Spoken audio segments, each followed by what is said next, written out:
जय माँ संतोषी। आइए सुनते हैं संतोषी माता की व्रत कथा। एक गांव में एक बुढ़िया रहती थी जिसके 7 बेटे थे। 6 बेटे कमाने वाले थे और एक बेटा निकम्मा था। बुढ़िया माँ 4 पुत्रों का जूठा 7वें पुत्र को देती।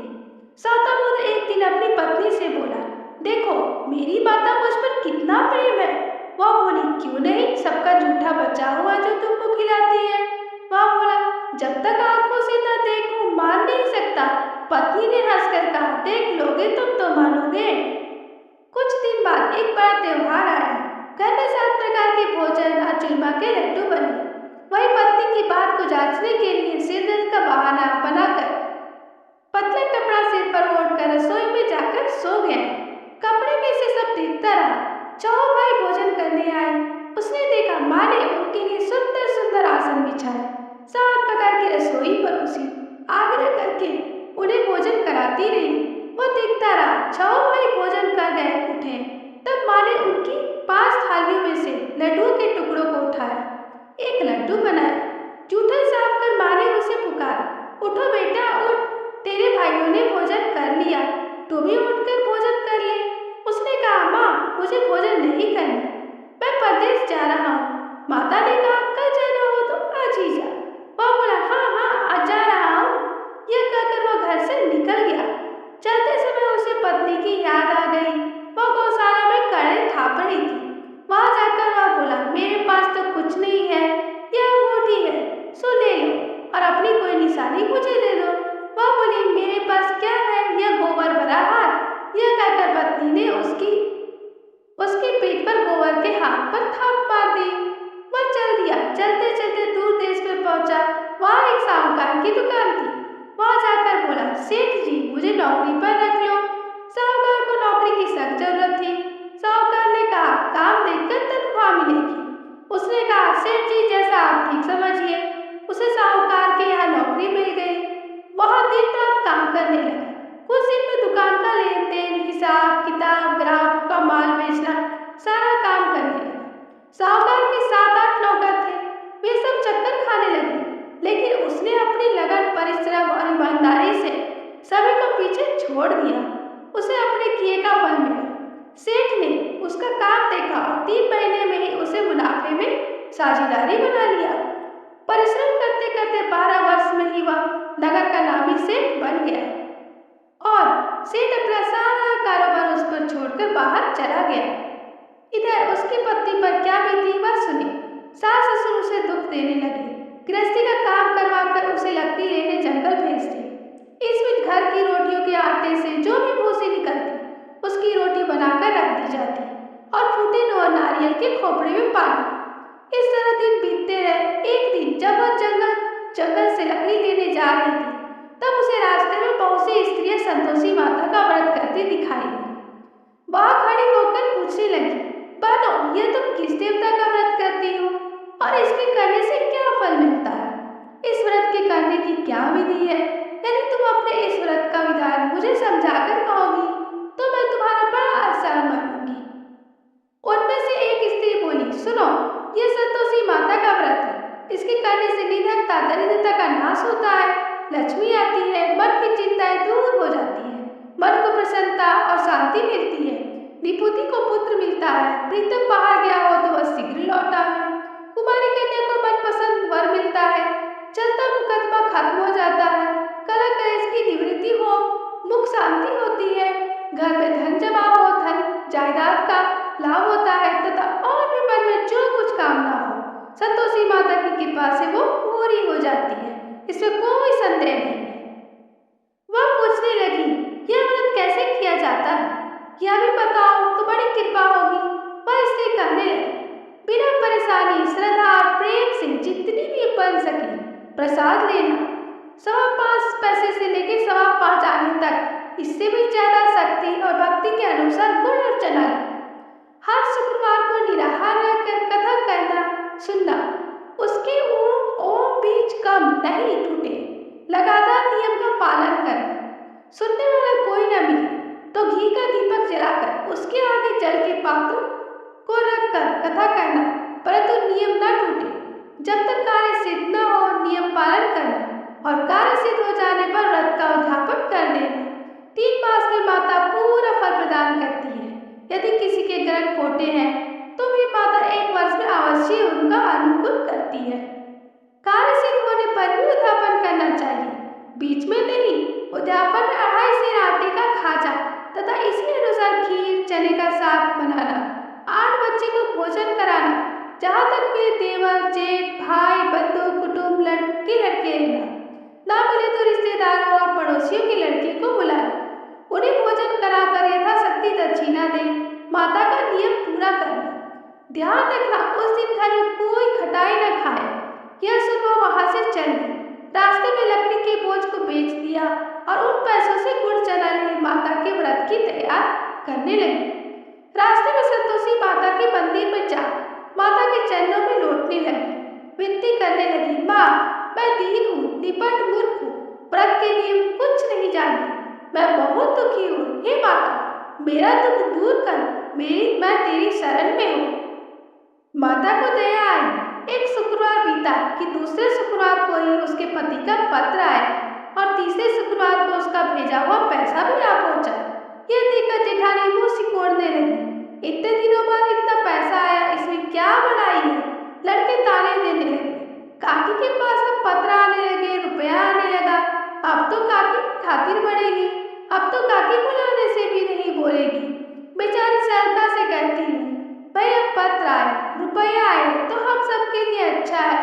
ऐसा कहकर आंखों में आंसू भरकर संतोषी माता के मंदिर में जा मातेश्वरी के चरणों में गिरकर रोने लगी। माँ मैंने तुमसे पैसा नहीं मांगा, मुझे पैसे से क्या काम है, मुझे तो अपने सुहाग से काम है, मैं तो अपनी स्वामी की दर्शन और सेवा मांगती हूँ। तब माता ने प्रसन्न होकर कहा, जा बेटी तेरा स्वामी जल्दी आएगा।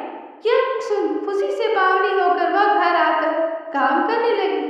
संतोषी माँ विचार करने लगी, इसे भोली बुद्धि से तो मैंने कह दिया कि तेरा पति शीघ्र आएगा, पर आएगा कहाँ से, वह तो इसे स्वप्न में भी याद नहीं करता, उसे याद दिलाने मुझे जाना पड़ेगा।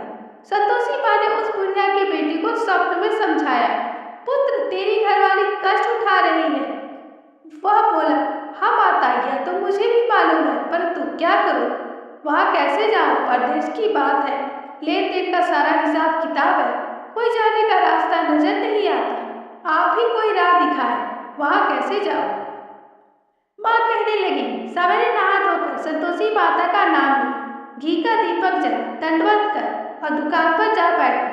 देखते देखते तेरा लेन देन चुक जाएगा, जमा माल बिक जाएगा, सांझ होते होते धन का ढेर लग जाएगा। वह अगले दिन सुबह बहुत जल्दी उठा, अपने मित्र बंधुओं परिचित से स्वप्न में माता द्वारा कही बात कही। वे सब उसकी बात सुनकर खिल्ली उड़ाने लगे। वे कहने लगी, कहीं सपने भी सच होते हैं क्या। एक बूढ़ा व्यक्ति बहुत समझदार था। वह बोला, देखो भाई मेरी बातों को मानो, इस तरह सच झूठ कहने से अच्छा है तुम जैसा माता ने कहा है वैसा करने में तेरा क्या कहता है। बूढ़े की बात मानकर नहा धोकर उसे संतोषी माता को प्रणाम किया, फिर दीपक जलाकर दुकान पर जा बैठा। शाम तक धन का ढेर लग गया। वह हैरान हुआ, मन में संतोषी माता का नाम ले प्रसन्न हो घर जाने वास्ते गहना कपड़ा व सामान खरीदने लगा। सब काम से निपट अपने घर को रवाना हुआ। उधर उसकी पत्नी जंगल में लकड़ी लेने गई। लौटते वक्त थक जाने के कारण संतोषी माता के मंदिर पर विश्राम करने बैठ गए। यह तो उसका रोज रुकने का स्थान था। दूर उड़ती देख उसने माता से पूछा, हे माता ये कैसी दूर उड़ रही है।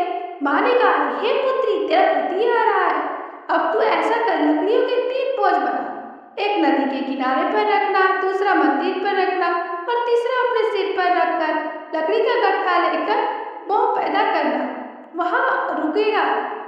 तीसरा गट्ठा सिर पर रख, तेरे पति को लकड़ी का गट्ठा देकर मोह पैदा होगा। यह वहाँ रुकेगा, नाश्ता पानी बना खाकर माँ से मिलने जाएगा। तू लकड़ी का बोझ उठाकर जाना और बीच चौके में गट्ठा डालकर 3 आवाजें जोर से लगाना। लो ना सासू जी, लकड़ियों का गट्ठा लो, भूसी की रोटी दो, नारियल के खोपरे में पानी दो। आज कौन मेहमान आया है। संतोषी माता की बात सुनकर वो बहुत अच्छा माँ कहकर प्रसन्न से मन में लकड़ियों के 3 बोझ बना लाई। एक नदी के तट पर रख दिया, दूसरा मंदिर पर रखा, तीसरा लकड़ी लेकर चल दी। इतने में ही मुसाफिर वहां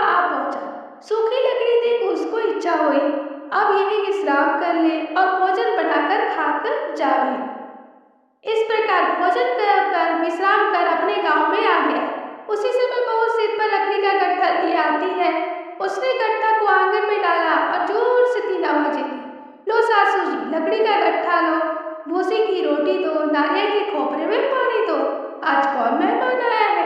ये सुन उसके सास ने बोली, दिए हुए कष्ट को भुलाते हुए कहा, बहू तू ऐसा क्यों कहती है, तेरा मालिक ही तो आया है। बैठ बैठ मीठा भात खा, कपड़े पहन, गहने पहन।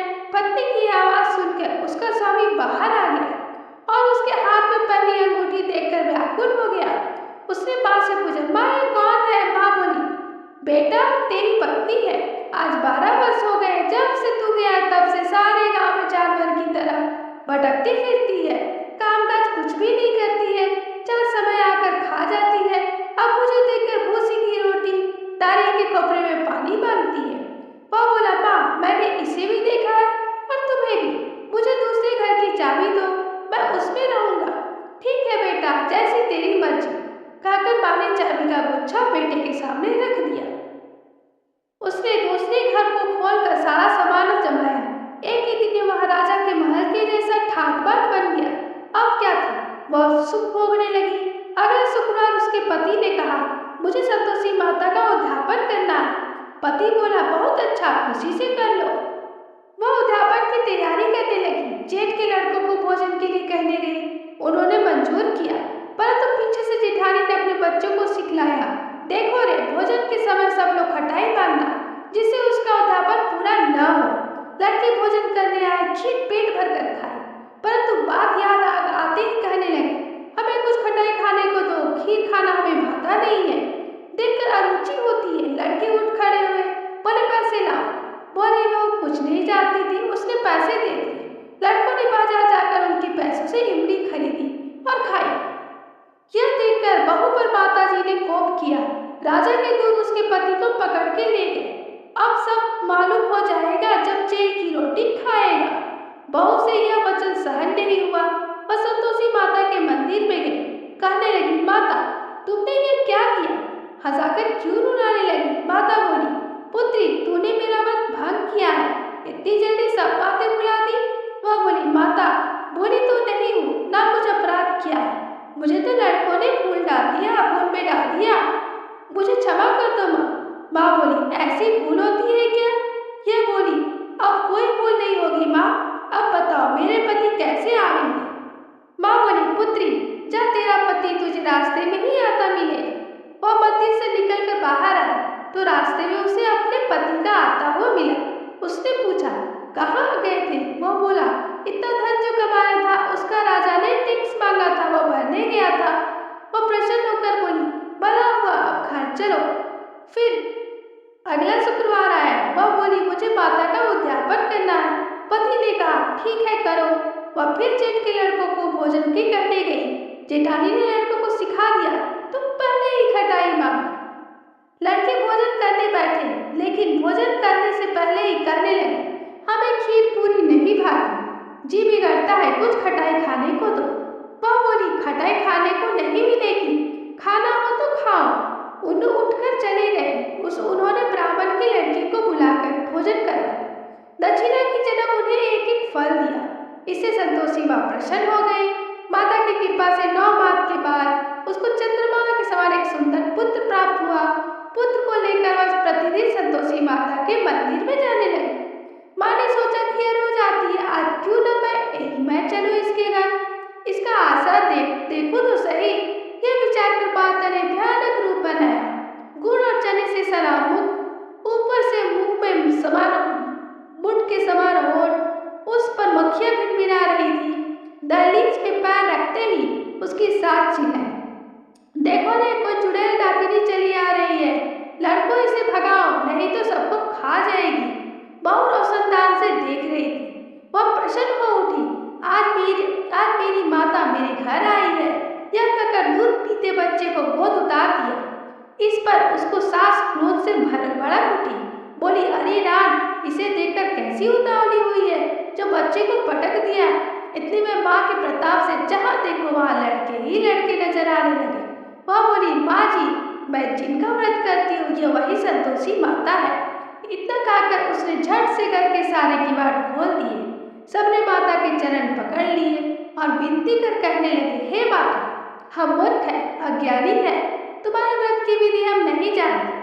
तुम्हारा व्रत भंग कर हमने बड़ा अपराध किया है। हे माता, आप हमारे अपराधों को क्षमा करो। इस प्रकार बार बार कहने पर संतोषी माता प्रसन्न हुई। इसके बाद उसकी सास कहने लगी, हे संतोषी माता, आपने बहू को जैसा फल दिया वैसा सबको देना। जो यह कथा सुने या पढ़े उसका मनोरथ पूर्ण हो। बोलिए संतोषी माता की जय। कमेंट पर लिखना न भूलें। जय मां संतोषी। लाइक करें, शेयर करें, सब्सक्राइब करें।